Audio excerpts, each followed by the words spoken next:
Blurred vision, numbness, trouble speaking, difficulty walking. These are just some of the symptoms thousands of people deal with on a daily basis.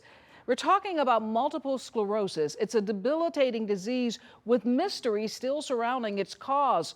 But the good news is there's ongoing research being done and new lifestyle methods beyond medication. Britni McDonald, who has a personal connection to the disease, explains.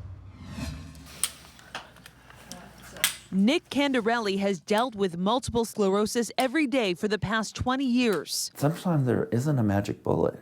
It just is. Diagnosed when he was just 29 years old, Candarelli had just been promoted at work and was expecting his first child.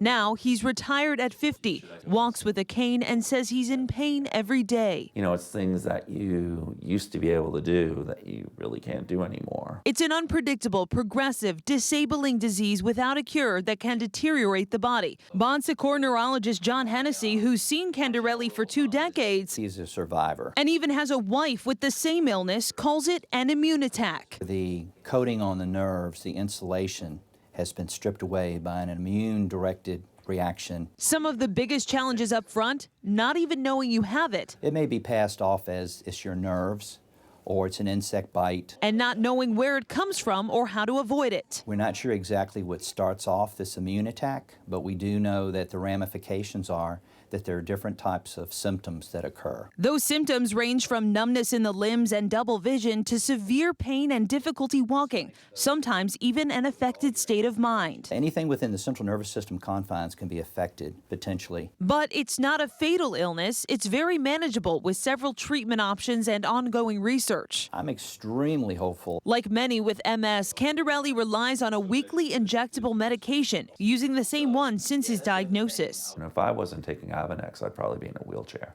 A less developed theory, dramatically changing your lifestyle. My mother, who was already a healthy eater before her recent diagnosis, completely changed her eating habits. Let me give you a look at exactly what I'm talking about. Every single day, she eats this large amount of fruits and vegetables, along with proteins like steak and fish, and totally avoids wheat, dairy, and sugar. It's a theory not widely endorsed by the medical community. I don't know of any magical MS diet except one that's responsible. But combined with medication has shown to drastically reduce symptoms, like in Dr. Wall's case, who wrote a book about her journey through MS and how simply eating a nutrient-rich paleo-type diet took her from getting around in a wheelchair to riding a bike for miles at a time.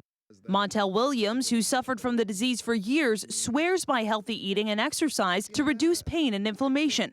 But perhaps the best treatment is a good attitude and hope for the future. I think the most successful people are the ones who don't forget they have the disease, obviously, but continue to live in spite of the disease. A lot of people think that if you have a chronic illness, that you should just crawl into a hole and just have your life be over. And I don't believe that way. You don't let it define you as a person. On your side, Britni McDonald, NBC 12.